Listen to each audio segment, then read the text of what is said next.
Alright, we're back again today. We worked on our Andy Warhol cat yesterday.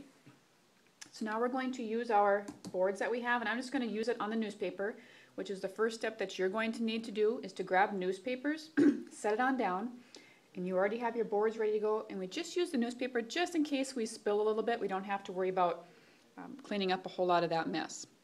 So the first thing you're going to do is just going to grab my bottle of water, and you're going to bring this to your table. So you're going to grab one of the water containers.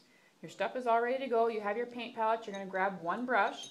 And then you're just going to come around, and you might have to share the water containers, and I'll talk a little about that. Just put a little bit in, like a cap full or two is all you're going to need. Not going to take a whole lot of water. That way if we do spill it, it's going to be soaked up by our paint brushes. Or excuse me, by the newspapers. So the first thing I'm going to do is I'm just going to wet my paintbrush.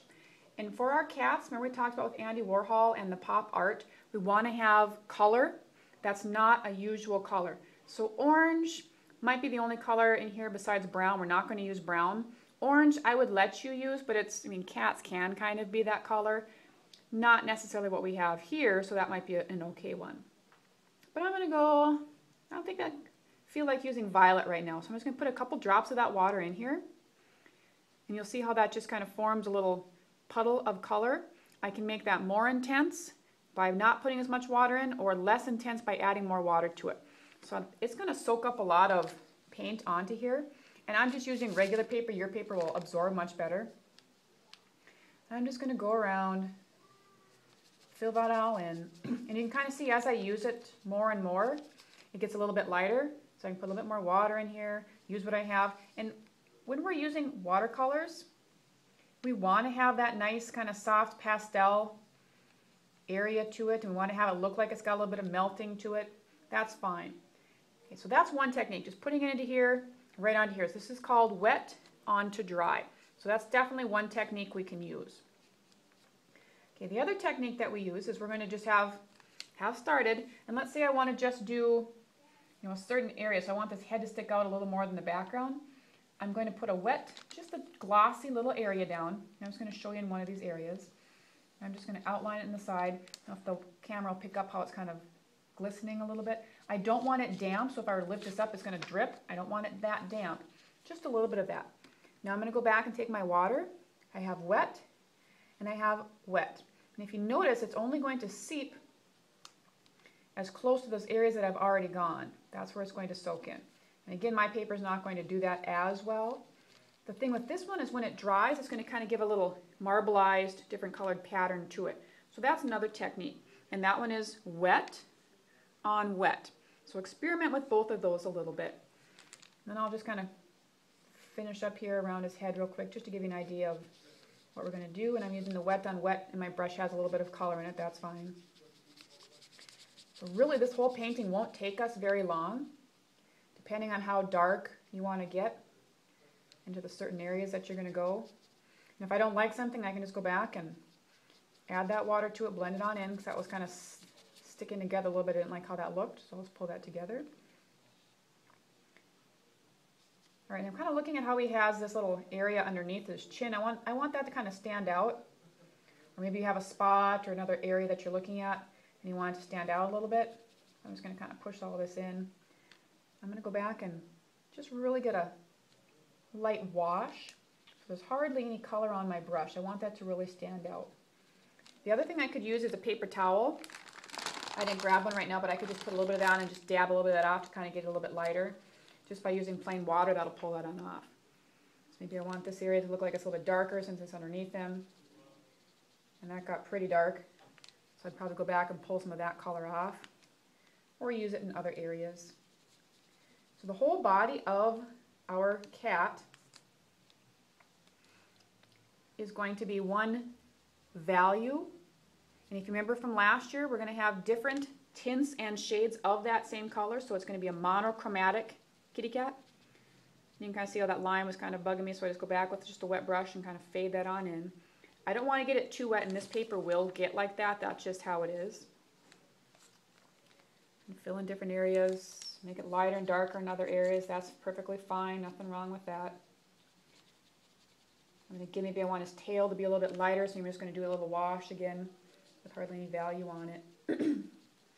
however you want. Because when it starts to dry, that's where we're going to get that effect that we have. Okay, so I'd go through and I'd finish up the head. Maybe I'd give his ears a little bit darker area and then fill them all in. Now his nose, he needs to be monochromatic. So his nose, you have to think, would that be lighter or is that going to be darker? And I want his head to stick out, so I'm doing that a little bit lighter. You'll have more time to kind of monkey with yours. And just by putting different values and different shades in it, I can give him different little textures too. Maybe he's got a little spot in his head up here too that I want to kind of stand out, or little darker areas on the side here. So you'll just monkey with that. And then now for the nose, I need that to stick out, so maybe I'm going to make that, the nose, that a little bit darker. And I got his paws. I'm just going to go real quick here to kind of finish him up, just so you get the idea. The last thing you're going to do is make sure your water is clean. I'm just going to rinse my brush out in it. And I'm going to pick another color for the eyes. So that's the only other color that you're going to have. So his whole body is just going to be tints and shades of whatever value you pick. And then his eyes, I don't suggest the red because we've tried that out in the past. They don't look as good. So I'm going to pick a color that is in that same family. I'm going to go with blue. So I'm going to pick an analogous color. I'm going to use blue. And I want this pretty intense, so I'm not putting a lot of water into the actual color wheel well. And I can just test it out there. When I'm done, I'll make sure I wipe that on out. So I'm just going to go back. Whoops, and I dripped a little bit. I'll show you how we can fix that up. Just take that edge of our paper towel and wipe that on up. That was not it, but you get the idea. If I had a paper towel, that would soak that on up. And if nothing else, I'll just go back with my other color and blend it in, kind of give him some highlights around his eyes. Maybe he's a little football player. I don't know what he's got going on. And then now before I get kind of cleaned up, I'm just going to check, are there any other areas that I really want to go back and make stand out? Because now would be the time. So when I'm finished, you're noticing I don't have anything. I'm just going to show you my paper that's real intense, because that's not what watercolors are going to be. I'm going to take that same color, I'm just going to blend that on out. Now, of course, you're not going to have anything in that area. It's going to be all white except for our cat, so we don't have to worry too much about that border that we did with our watercolor tape that we used the other day. All right, so when I think I've got him where he needs to be, remember sometimes we can overwork it, which is what I'm kind of doing right here. Just leave that poor kitty alone.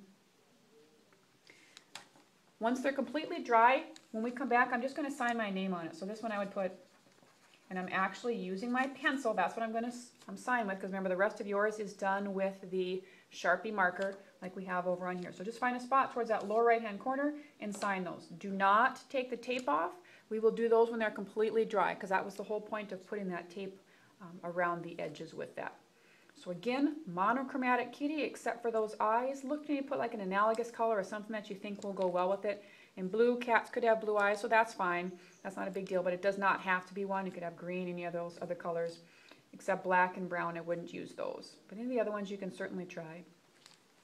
And like I said, I'll be back the next day and we'll show you how we'll take the tape off and do all those other things. So basically when you're finished today, the last thing you put is your name on. Now when you go to put these in the drying rack, and you'll have to use the other side, which might have a few things in it, that's fine. So I'll just use Mr. Speckles Measles here. You'll take it, make sure you don't tilt it up when you're done with those, because any of that water will run and cause you problems. Make sure when you're finished you leave them flat. And again, let's say you were to drip something on, dropped a little spot on it. Sometimes that'll happen. You use one of those paper towels and just dab it with clean water, and that'll take a little bit of it off. And if it doesn't, that's all right. That just kind of adds to it. Sometimes they make those happy mistakes that give us what we need.